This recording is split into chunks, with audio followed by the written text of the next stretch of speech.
Hello, Basslightning here, and welcome to another bass guitar workshop. And got the 54 P bass all tuned up, ready to go. Big guns coming out, big guns. So, still working on the Soul Fog. Performance preparations. I did release a few videos on that. I took them down on YouTube. I think I'm just gonna leave the final set performance and put it on there, and then I'm just sharing more of this inner working stuff with my Facebook crew, because I have way more followers on Facebook and people that I've had, more real life connection and relationships and bands and old friends and stuff, the whole 9 yards, So I share more with you guys and girls than I do on my YouTube channel, although a lot of it is the same content. I don't know anybody on my YouTube channel, where I know most of the people that I'm friends with on this platform. So anyways, let's get right to it. So the topic is riff selections. So what do I do when I'm selecting a riff? Okay. Well, we'll just pick a pattern or a groove or something. We'll go E. So I'll just do a groove, and then I'll show you what I do and why I select that riff type of thing, so it gives you an idea of concept. So that's about it. So.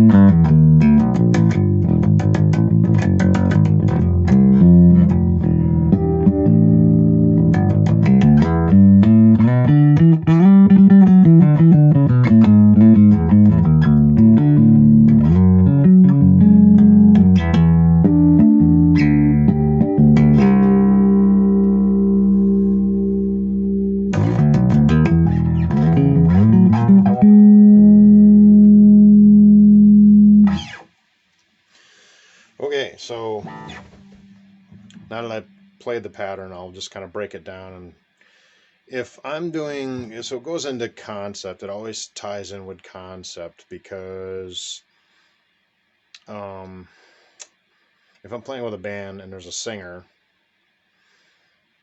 I'm not necessarily going to be walking all around the bass. I'm just going to be focused on what the bass line is supposed to be, and then go from there.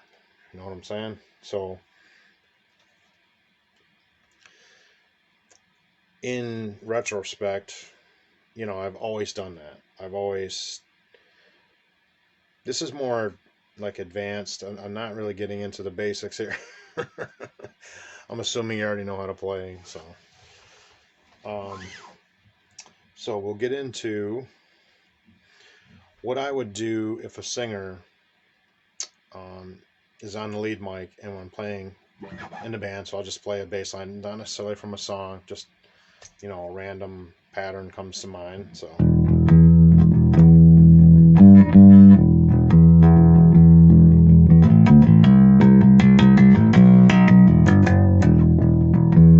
of like what I was playing before, very similar. Just kind of working off the minor third. So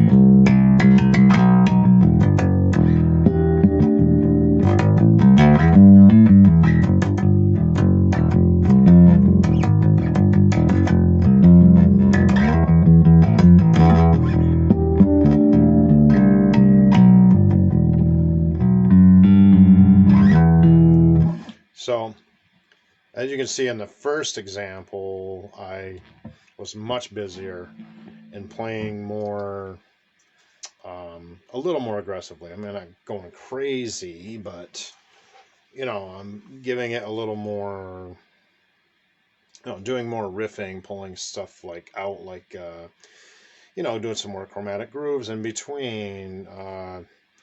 You know, throw in a major sixth inclining progression or something. Bring it around, do something on the end of that phrase. But you never want to step on other people's, if you're playing in a band, there's a guitar solo, there's a drummer playing, there's a singer singing, usually a keyboardist or whatever. So you always got to keep in mind what you're supposed to be doing. That's the most important thing. And then you can add the frosting from there, later. So I guess it all comes back to academics as well.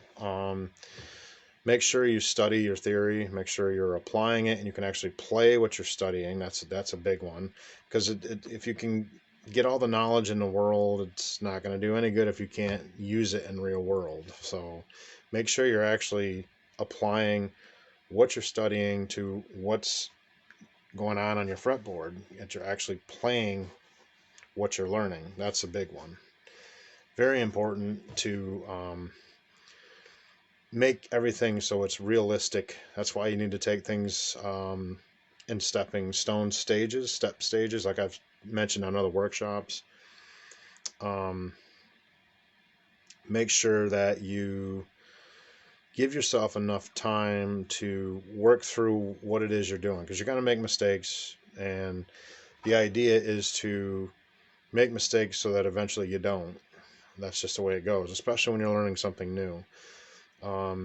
If I'm out on stage somewhere with a band, I'm not playing riffs that are new to that performance. Usually it's riffs that I've played before, either in rehearsal, past years, I've worked at other shows, whatever. Where I work that kind of stuff out is on my own. Then I bring it to rehearsal, so I'm not wasting everybody's time fiddling around with my stuff when everybody only has limited time to work on the material. So show up prepared, make sure you know your parts. That's number one, the most important thing to being a professional bassist, guitarist, drummer, singer, whatever it is you play. If you're doing it out on stage for money, knowing your parts is the most important thing. And put on a good show and actually look like and act like you want to be there. If you look like you're just going through the motions, it's not a good vibe that translates to the audience. I've played in front of thousands, and I've played in front of 5 people, but I always approach it the same way, So that's just some experience advice. I've been doing this a long time, in the studio and out on stage and professionally. So what makes the difference between, this is a good one, an average bassist and a really good bassist? Like, the bassist was all right, he was playing the parts in the songs, or wow, you see the bassist, he's pulling off some really cool riffs there, a few of those songs, and not that everybody's really thinking of that. I mean, honestly, 90% of the people that are going out, they just want to hear songs that are danceable, and that they recognize. They're not really looking for the next person trying to be a rock star or your own original music. That's why I don't promote my Basslightning stuff out on stage. Out on stage, Basslightning would become a cover solo project or duo or whatever band. For that reason, it's the same reality this decade as it was the last decade and the decade. But if you talked to me 30 years ago, I'd be telling you the exact same thing. So yeah, I try to always come up with riffs that, since this is a riffing strategy topic workshop. I normally don't dwell on that, but since this is a riffing workshop, we will. I try to come up with riffs that are, you know, tasteful and they fit the project, or I don't know, say the project, they fit the song, whatever song is happening at that moment. And don't play too loud. Make sure you get dialed into the mix and you stay there. Don't be going back and turning up your amp, halfway through. That's where you make sure, if you have a sound man, get that dialed in with him. If you don't and you're doing your own sound, make sure you go out front and take a listen. Have somebody, well, with a common sense on live mixing, live sound in the band. If it's just you doing it and you don't have a sound man, sound man is the best thing, but that's an extra person you got to pay. But in most bands I've been in, we've been our own sound man. Sometimes it's been really good. Other times, we should have spent a little more time. We're a little loud, or we're a little this or that, or the vocals are muddy, or something because of the acoustics in the room, or the bass is too loud. Didn't have a lot of issues with that. I mean, most of the time, I mean, I've never had anybody come up to and say, "Man, you guys suck."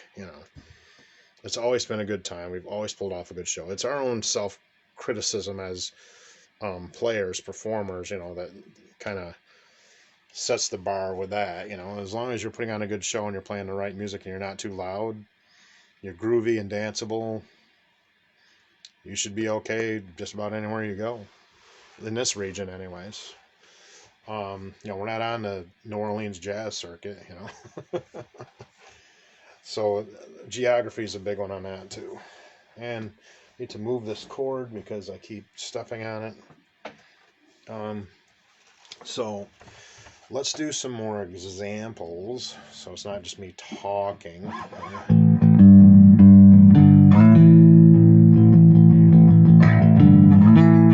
All right, so if I'm doing, let's just say we're doing a song in A, and I'll just do like a groove kind of thing.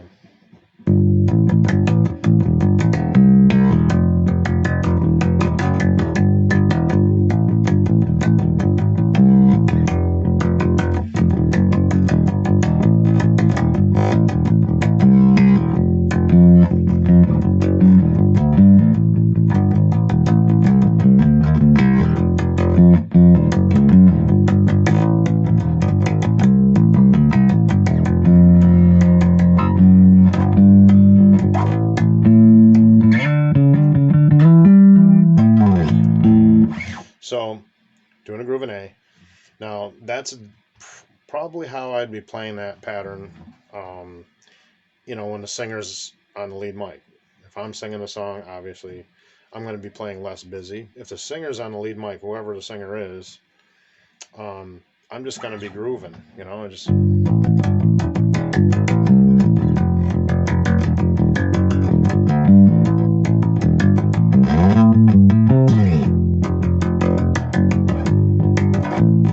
Now, what you don't want to be doing is the singer's on the lead mic and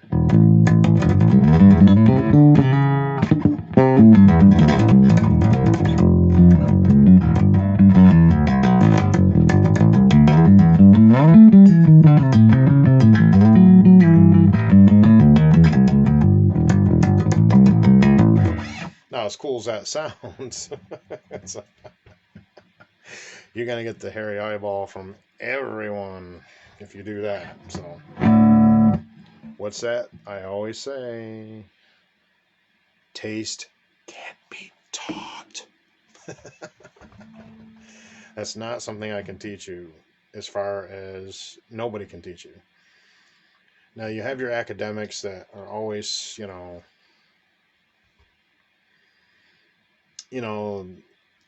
theory and composition, and it's what everything is math brain. To a point, yes. I tend to write a lot on guitar and bass, even though I'm known as a professional bassist, and that's where most of my professional experience is. I'm certainly an accomplished guitarist. I can play a lot of different music. Most of the time I focus on like classic rock, dance classics and stuff like that. If I'm doing cover songs on guitar with some hard rock mixed in, a little bit of maybe a little rockabilly, like some Stray Cats, a little this and that, and some old classic rock, Time in the Shandels, and stuff like that. You've got to mix it up and be versatile for sure. But it's just a matter of applying yourself like anything. Um, Learn the fretboard. Learn all of these notes. What are they? When somebody calls out a note, you should be able to go right to it. So somebody says, Chuck, play an A flat second position. I know that's an A flat in the second position because it's on the octave. A flat in the first position,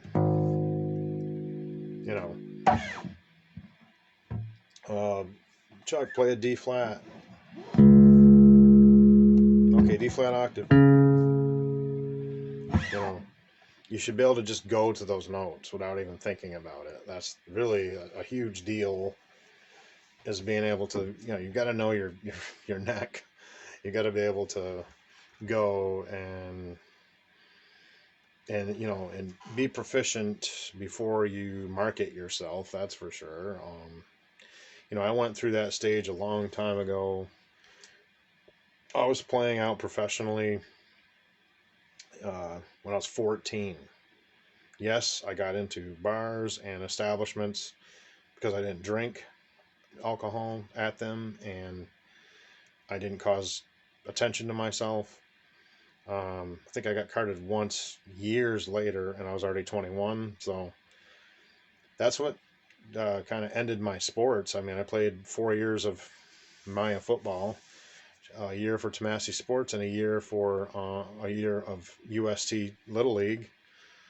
I played a year of Tomasi Sports basketball. I played 5 years of men's league later on, but that was back when I was out of high school in my 20s and out of college and everything. But it consumes you. My point with telling you this and not giving my life story, but is that if you're playing in a cover band, it consumes your time. It's going to consume a certain amount of your time, whether you've got family, kids, and all that.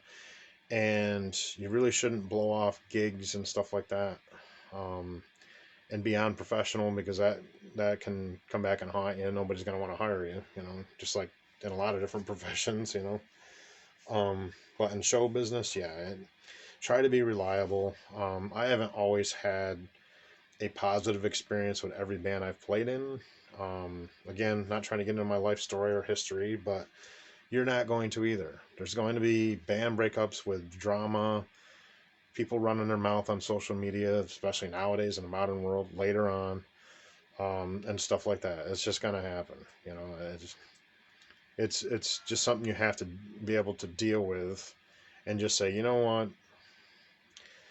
whatever. The status quo says that I'm too big and scary looking to be a front man. You know what I say to the status quo? Thank you for watching my videos. So you can't listen to negative people, but you do want to try to please your audience, at least most of them. I always go for like a 90 percentile. If I can please 90% of the people in the room, I'm not going to worry about the couple idiots who don't like me for whatever reasons. Or maybe they're not idiots. Maybe they just don't like you for whatever reasons, or your music. Doesn't mean they're stupid or, but you know what I'm saying? You're not always going to have somebody, you can't please everyone, and you're not always going to have everyone on board with your show. That's just show business. That's the way it is. You're always going to have a certain amount of people out there, especially on social media, that, they just, for whatever reasons, they don't like your music, they don't like you, something about the way you look, something about your personality, and you just don't worry about that stuff. You just do your thing, try to enjoy yourself, connect with people, and focus on the positive people and the interaction with those people, because that's what's really going to bring you up and deem all your effort, time, money spent, time away from your family, gas expense, travel, worth it. That's basically where I'm at with the local scene in Vermont and upstate New York. I've had, I don't know, two, what was it? Two, yeah, there was two bands. Um, well, I would have to say, I guess three bands. The third one wasn't quite as bad as the other two. One of the bands voted me out because I was too opinionated. Another band I replaced the drummer because I was doing the bookings and running the band. And then the drummer we brought in wasn't the right drummer for that project because he didn't have any clue about modern rock. So you know what I'm saying? You see what I'm getting at is that you're always going to have a situation that doesn't work for whatever reason. And do you stop playing? No.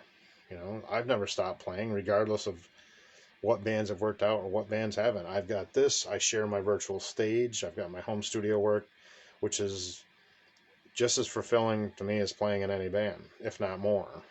Because I can be myself. I have an audience always. Maybe not right when I'm doing the live show, but they watch it on, later on or whatever on their own time. And that's fine. I'm good with it. It's not the same experience as in person, of course not, with, a room full of people dancing in front of me. Yeah, of course I like doing that too, but there is a lot of stuff that has to happen to make that happen. You've got to have 3 or 4 or 5 dedicated members. Somebody's got to be working the phones, booking the shows. Practice space, equipment, reliable transportation, and the talent to do it to begin with. So there's there's a lot of factors that go into that. So yeah, I mean, getting a little bit too much into the philosophy here, I guess, but it all ties in with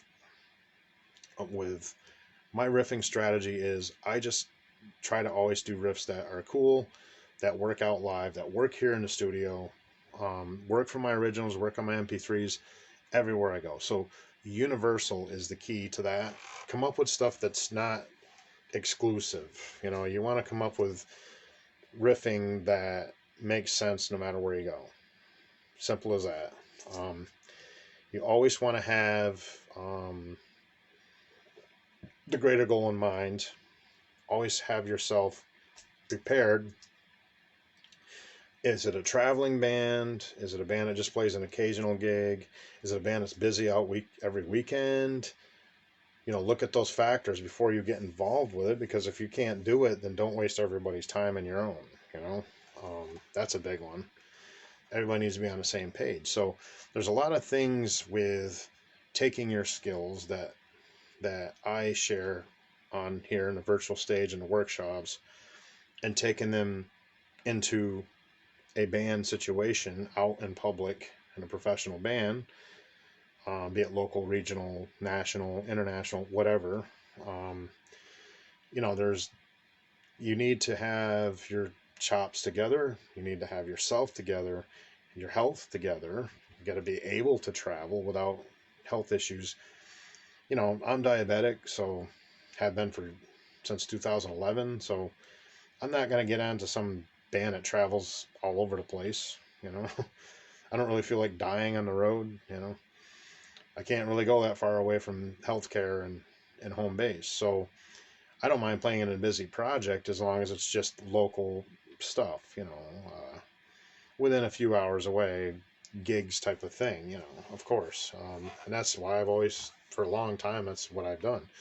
I used to travel more when I was younger, a bit more into the tri-state area and a little more regional, and I didn't have any health issues. Didn't really have to worry about it. I was younger. I didn't have a girlfriend half the time, so I didn't have anybody to answer to. I could just do whatever I wanted, so it was a lot easier to travel, so but back to the topic. I'm going to do another example. And in this one here, I'm going to show you, I'll do a slower type of song. I did some faster groove type orientated songs. I'll do something a little slower, a little more melodic, and show you what I would do in like a slow song, So.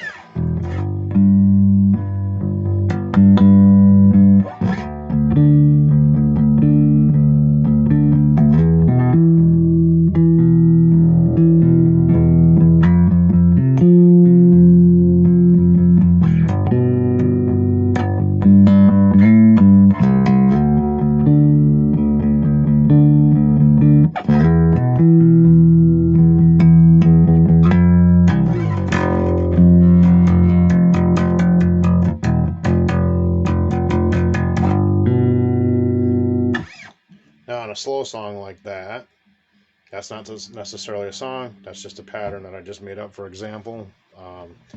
So obviously you don't want to be going crazy in a slow song. So notice how the riffs that I played there. Now that would have been okay for if there was a singer, usually, singing his or her lines in there and, doing a melody and singing and going into the chorus and doing all their parts, So you want to carry the song.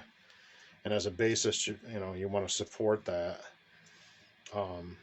You're holding it all together along with the captain of the stage, which is the drummer.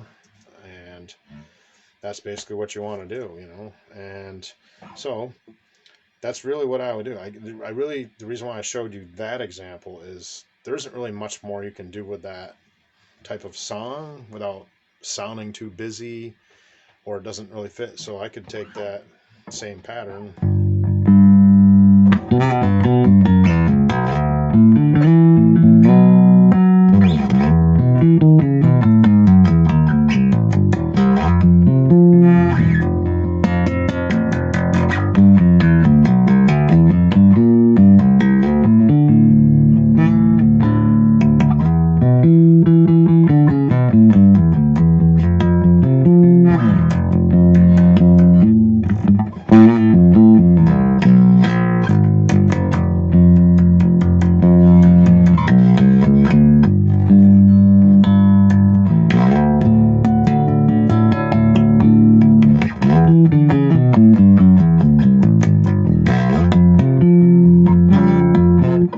You could do something.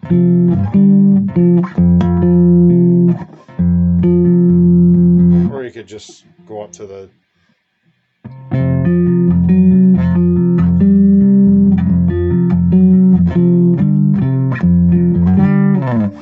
But if you do something like that where you're breaking right out of the key, you got to make sure that you're in time and in sync with the drummer and what's going on with the song. So when I'm on the turnaround note, which is F major,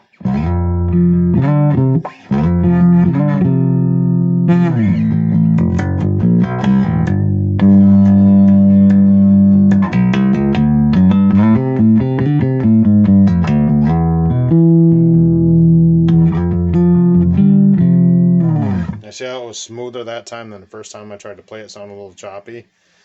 That was by design. But so if you're trying to overplay,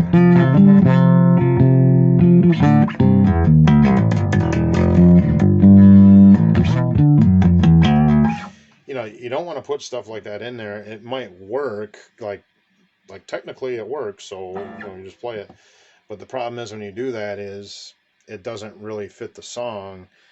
It's not really going to sound good with the overall arrangements, and it's not really what you're supposed to be doing. That's play your assigned parts.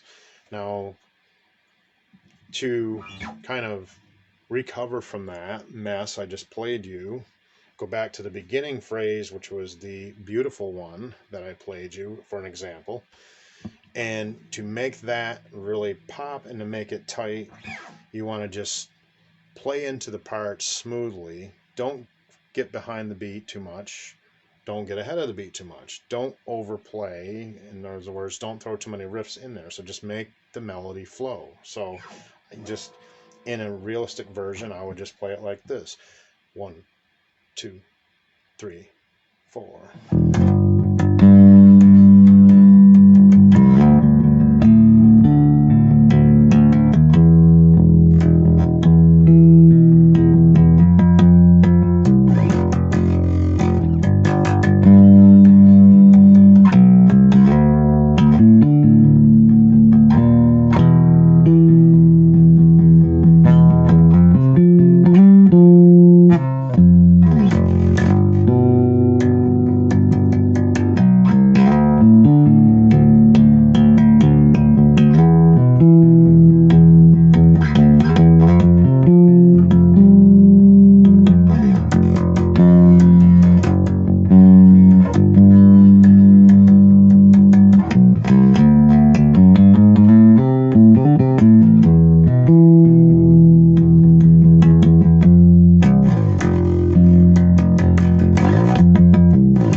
So on that recap, I did a slightly different version than the first example I played you on the slow song melody example. So why I showed you the juxtaposition was in the middle. The second version was absolutely not what you want to play.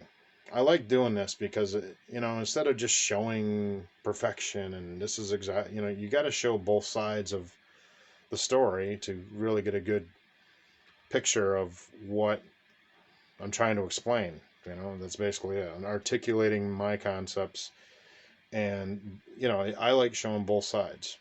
So that's what you got to do is you have to um, don't think about what you're not supposed to be doing. Think about what you're supposed to be doing. But if something happens that maybe wasn't planned, like an accidental, something that may be a little dissonant, just play into it, play through it. You know, it's happened to everyone, every performer there since the beginning of time. So it's not something that you have to. Don't worry, it will happen eventually, sometime.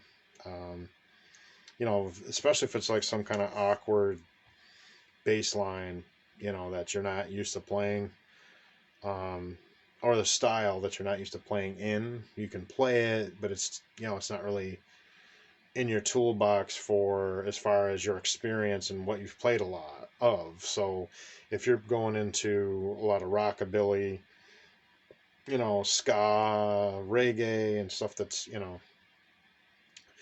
not necessarily out of your wheelhouse, it's not something that you play all the time, then you should stick to the scripted parts because, make sure you're paying attention to your major and minor key. Notice in the second example, I went into a different mode on purpose for the example, but notice how it sounded all right, but it was a little dissonant, didn't really fit. That was the idea. I played it that way, so when I did the first and third version on the recap, though either one of those two versions, it would be fine with vocals or anything. And with a guitar solo, doing a nice, creamy guitar solo in the middle of it or whatever. So those are the type of ballads that, really work with something melodic, something, you don't want to get too much into like, you know, natural minor. Try to stick to like, minor pentatonic, melodic minor, yes. Those type of that type of framework for a melodic song. You want to play a melodic type of thing, a melody, not necessarily rhythmic and not overplayed, and make sure it fits what you're doing in the arrangements. And I'm not talking about songwriting. I'm talking about if you're playing a cover song in a band. That's what I'm talking about. So songwriting is a whole different thing. That's creative brain. It's a whole different mode of function. I mean, well, I don't want to say that. It's more like sight reading is a whole different mode of function, but it's more like it's a different approach. And as a player, it's something that needs to happen naturally. So you need to be able to adapt and adjust to any situation in a live environment, especially if you're doing pickup gigs with a band you don't play with all the time and it's not a sight reading gig, or maybe you're not a sight reader, you're just an ear player. That's fine too. If you're playing by memory, then either or, you need to still, just stick to your parts. That's really the best advice I can give with that situation. Stick to your parts, and then pull off a good solid show is always better than a train wreck of riffs that don't fit. You're not going to get hired back by that project or band, whatever. Probably never. They'll always remember that one bad thing or one bad show can outdo 1,000 good shows. Unfortunately, so just like the cliche, one wrong can outdo 100 rights. Overshadow. So just make sure that what you're doing is to the best of your ability. You're actually act like you want to be there. So smile, even if it's a plastic smile and you've had a bad week. Maybe your girlfriend left you, you know. Maybe she's cheating on you with your cousin. I don't know. Whatever it is, whatever it is that's going on in your life, you need to shut it off. Because if you drag that stuff with you out on stage, it's just like at a job. It's just, you're never going to have a good outcome from that. Just like in any professional environment, you need to turn that stuff off and focus on the performance. Try to enjoy yourself, at least for the time that you're there and you're performing. You're going to be paid, or if it's an open mic and you're just doing it for free, whatever. Maybe you're not the host, you're just there for free having fun. Same idea. You're out in front of people, you're on stage, regardless of the business situation behind it. Always make sure that you try to have a good time. That's what it's supposed to be, fun. You display your talent and, and connect with other musicians and other people and, fans, followers, patrons, whatever. That's really the best thing you can do. So I'm going to do another example. And there's not going to be no juxtaposition. I'm just going to play through and I'll show you what my concept is with doing it. So if you're doing something a little more aggressive, so let's say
so a song like that, you can get away with a lot more because it's more of a prog rock, progressive kind of thing. Now that really isn't going to be the mainstay for most of the paying shows in my area. They don't want prog rock bands. They want dance rock classics, and they want country.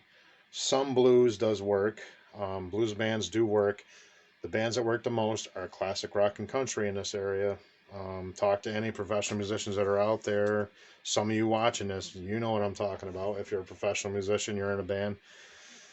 Got to have the right material, not too loud, put on a good show, connect with the audience, play the right material, and you'll get hired back 100,000 times. As long as you keep yourself together, be professional, don't bring your personal life to the shows. I know of one incident where it was a girl lead singer, and I won't mention any names, and this was a long time ago, and she's a very good singer.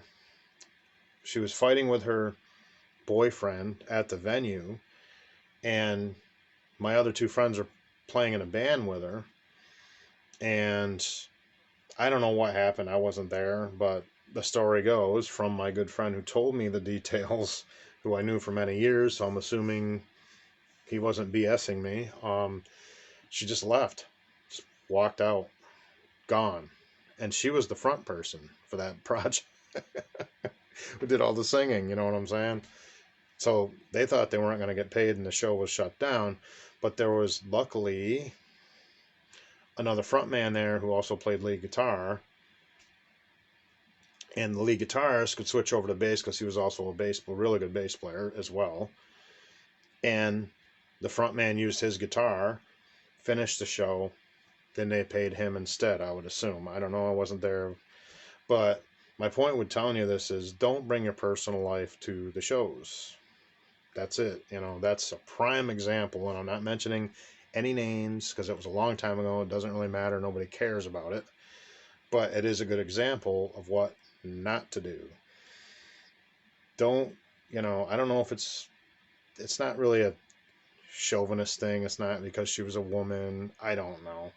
Twitty, I don't know.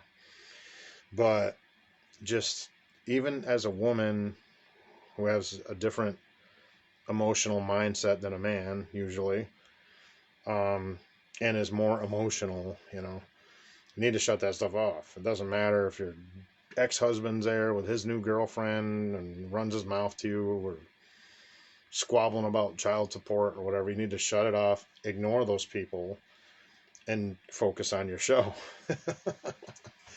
It's a perfect example. That's the only reason why I bring that kind of thing up. And, you just got to use common sense. And if you're going to call yourself a professional, be a professional. That's it. And that's part of being a professional is the things I just told you. Don't bring your personal life to the gigs. Show up prepared to rehearsals. Rehearse before you rehearse with the band so that when you show up to the rehearsal, you actually know your parts. It makes things go a lot faster when you're preparing a band for gigs. If it's a new startup band or if you're joining a band that's already established, it's usually easier that way because they already have a foundation. You just need to catch up to them, learn the parts. Boom. Maybe they already have shows booked. I don't know. But a lot of established bands already have shows, or clients waiting, they can call and say, okay, we've got our full roster now. We can, and they just reconnect with them and start booking. So yeah, that's really giving you the from the trenches nitty gritty. That I've experienced since I was 14 years old. I think I actually did some gigs when I was 13 too. That was, yeah. I started my first band when I was 13. We did some like local stuff, like, Elks Club kind of things and some private parties. Then I got into my cousin's band, which was much more established and way more experienced than I was, and played for 5 years. That's where I played 130 plus shows a year or something like that. I don't remember exact, but there's a lot of shows. Played like 600 shows with that project. And that was just the early years, So it shows you the difference between kind of a laid-back party band, which is basically what my band was, and an established professional project that's been out there for years. There is a different mind. I don't want to say it's a different mindset. It's a different level of dedication and preparation it takes on your part to be successful in that environment. That's the best explanation. And that's about it. I mean, that's really, in my experiences, being a pro bassist for a bazillion years, it's the same with any instrument. If you're a guitarist or multi-instrumentalist or like some of my friends, you just approach it the same way. That's it. Be professional, know your parts, be well rehearsed, commit the parts to memory, use charts. Try to use charts more at the rehearsals than at the shows. If you're the singer especially, that's kind of a controversial topic. Some people think that it's not professional to have stands on stage. I don't really see the big deal in it. Usually the people criticizing that aren't the singers. It's okay, you sing and let's see how you do with committing all those lyrics to memory. I would say a tablet hidden like off the side of a mic stand, just kind of a little tablet or something just for reference. The big pros use monitors, reference monitors. You just don't see them because it's a big ginormous stage and they put it behind the big ginormous monitors that you can't even see, until the camera pans across the stage or whatever. So yeah, that's just giving you some nitty gritty there. That's really, I've gotten into more technical, actual theory stuff on some of my other workshops. I was doing more just kind of riffing and talking about band stuff. On this workshop, thank you for joining me, and I will close you all out and let you all go.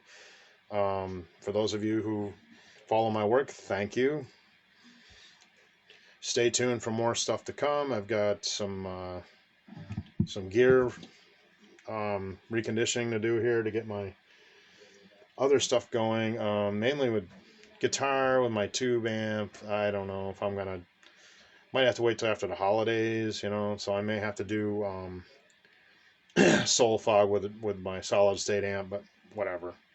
I've got the SG Custom sitting right there ready to go.